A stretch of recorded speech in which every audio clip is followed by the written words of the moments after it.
नैनीताल में बरसों बाद ऐसा हुआ है कि जो नैनी झील है उसका पानी मॉल रोड तक आ गया है। चमोली में लोगों के घर बह गए हैं। उत्तराखंड सरकार के मुताबिक अब तक 34 लोगों की मौत हो चुकी है, 5 लापता बताए जा रहे हैं। राज्य सरकार ने मारे गए लोगों के परिवार वालों को 4 लाख रुपए मुआवजे का ऐलान किया है। जिनके घरों को नुकसान पहुंचा है उन्हें 1,90,000 रुपए मिलेंगे।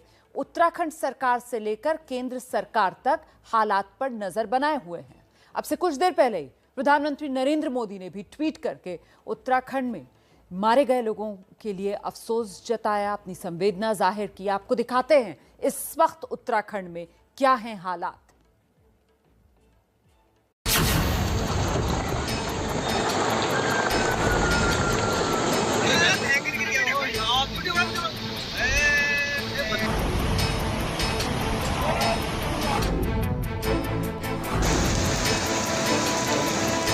ये पहाड़ पर पानी के प्रचंड प्रहार की तस्वीरें।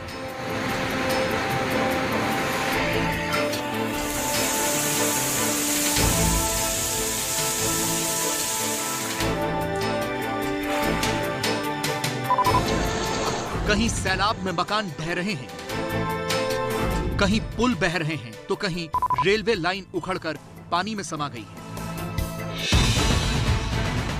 उत्तराखंड में कुदरत ने ऐसा कहर ढाया है कि सैलाब में सब कुछ उजड़ सा गया है। सबसे पहले आपको चमोली की तस्वीरें दिखाते हैं। चमोली में सिर्फ 7 सेकंड में इस मकान का एक हिस्सा पूरी तरह ढह गया।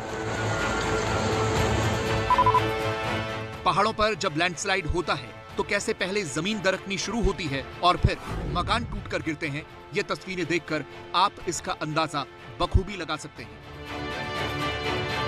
हालांकि प्रशासन ने एहतियातन इस मकान और आसपास के कई मकानों को पहले ही खाली करवा दिया था, क्योंकि भारी बारिश के चलते भूस्खलन की आशंका पहले से ही जताई जा रही थी।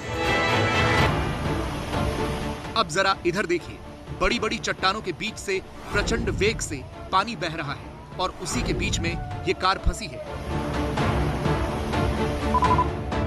चमोली बद्रीनाथ नेशनल हाईवे पर लामबगड़ से आई ये तस्वीरें एक दिन पहले की है। पानी का बहाव इतना तेज था कि ये कार किसी भी पल सैलाब में बह गई होती अगर वक्त पर मदद न पहुंचती। बीआरओ यानी बॉर्डर रोड ऑर्गेनाइजेशन की जेसीबी मशीन के जरिए इस कार को और इसमें बैठे लोगों को सुरक्षित निकाल लिया गया। चमोली से ही एक और तस्वीर आई। यहाँ भारी बारिश की वजह से केदारनाथ यात्रा पर जाने वाले कई तीर्थयात्री फंस गए। ये लोग कोलकाता से यहाँ पहुंचे थे, लेकिन बारिश तेज हुई तो पहाड़ी नाले उफान पर आ गए, जिसके बाद वन विभाग की टीम ने इन्हें सकुशल सड़क तक पहुंचाया। हम लोग फंसे हुए थे कालाचट के ऊपर। मैम आरती मैम को हम लोग फोन किए थे, फिर आरती मैम ने आप सबको भेजा है। We are very much thankful to you. आपके लिए हम लोग नीचे आ पाए एकदम सही सलामत। नैनीताल जिले के रामनगर में लोगों की मदद के लिए हेलीकॉप्टर को बुलाना पड़ा। यहाँ के सुंदरखाल गांव में अचानक पहाड़ी नदी में पानी बढ़ने से करीब 15-20 लोग नदी के बीचों बीच फंस गए। तमाम कोशिशों के बाद जब इन्हें बचाना मुमकिन नहीं हुआ तो एयरफोर्स का हेलीकॉप्टर पहुंचा और गाँव वालों को रेस्क्यू किया गया। लोगों को तो जैसे पानी कम हुआ राफ्ट के माध्यम से निकाला गया, करीब 8-9 लोगों को, और उसके बाद फिर एयरफोर्स का हेलीकॉप्टर मदद के लिए आ गया और उसने जो बाकी बचे हुए 11 से 12 लोगों के बीच उन्होंने उनको बचाया। आम लोगों पर किस कदर मुसीबत आई है, इसका अंदाजा आप रामनगर की एक और तस्वीर को देखकर लगा सकते हैं। यहाँ इस पहाड़ी नाले का पानी इस पुलिया के ऊपर बह रहा था। तमाम गाड़ियां खड़ी थी, लेकिन मुमकिन है कि इस कार के ड्राइवर ने रास्ता पार करने की कोशिश की हो। नतीजा जो हुआ वो आपके सामने है। इस सैलाब में ये कार बह गई।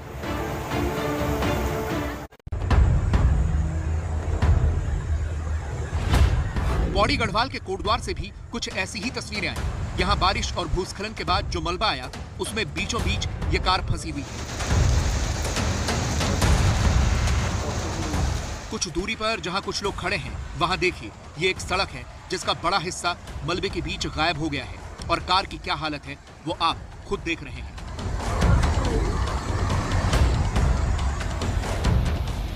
नैनीताल के पास हल्द्वानी में गौला नदी पूरे उफान पर है। पानी का वेग इतना ज्यादा है कि पुल का एक हिस्सा नदी में समा गया। गौला पुल को यहाँ के लोगों के लिए लाइफलाइन कहा जाता है, लेकिन आसमान से बरसी आफत ने इस पुल को भी तबाह कर दिया।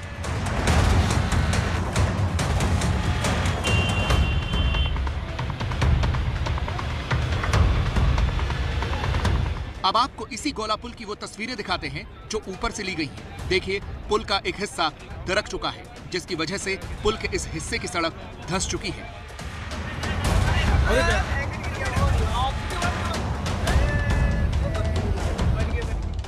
नैनीताल जिले में लगातार हो रही बारिश से काफी नुकसान हुआ है। कई जगहों पर बादल फटने के साथ ही भारी मलबा आया है, जिसकी वजह से सिर्फ नैनीताल जिले में अब तक 27 लोगों की मौत हो चुकी है। साथ ही भूस्खलन में कई लोगों के अभी भी मलबे में दबे होने की खबर है। पुलिस के साथ साथ एसडीआरएफ की टीम राहत के काम में जुटी है। प्रशासन पूरी मुस्तैदी से लोगों तक मदद पहुंचाने का काम कर रहा है। कोई सूचना है, कोई आपको कोई ऐसा होती है जानकारी तो हमको दे। हमारी टीम तत्काल मौके पर पहुंचकर जो है वो रेस्क्यू करा रही है। आप घरों से ना निकले कृपया, जो है अगले और एक 24 घंटे तक बिल्कुल हाई अलर्ट है, तो अगले 24 घंटे तक कोई भी घरों से बाहर न निकले, यही जनता से अपील है। आफत सिर्फ इंसानों पर ही नहीं, जानवरों पर भी आई है। हल्द्वानी में गौला नदी का पानी अचानक बढ़ने की वजह से यह हाथी फंस गया। वो लगातार चहलकदमी कर रहा है, खुद को बचाने की कोशिश कर रहा है, लेकिन पानी का उफान ज्यादा होने की वजह से वो फंसा हुआ है। नैनीताल के पास काठगोदाम में तो रेल ट्रैक ही धंस गया। करीब 200 मीटर के ट्रैक का यह हिस्सा जमीन धंसने की वजह से टूट गया।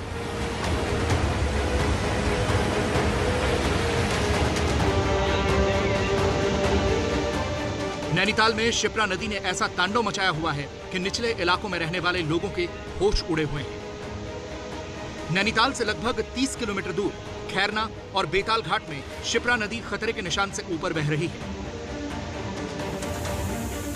यहाँ के कुछ इलाकों में तो हाल ये है कि सड़कें डूबी हुई हैं और तेज रफ्तार में आ रहा पानी घरों में घुस रहा है।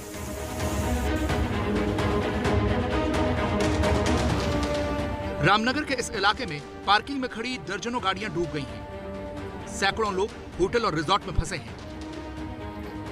हालात को देखते हुए चारधाम यात्रा रोक दी गई है, जिसे 20 अक्टूबर को फिर शुरू कर दिया जाएगा। उत्तराखंड के मुख्यमंत्री पुष्कर धामी खुद हालात पर नजर बनाए हुए हैं।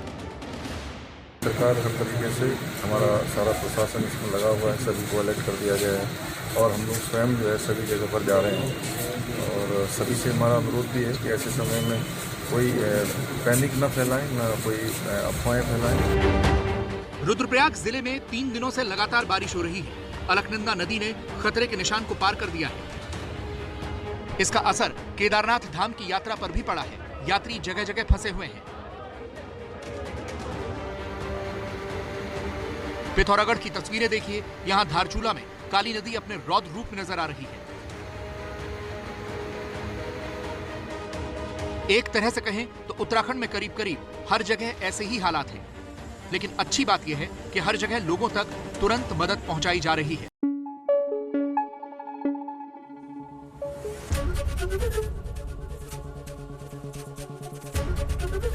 एबीपी न्यूज आपको रखे आगे।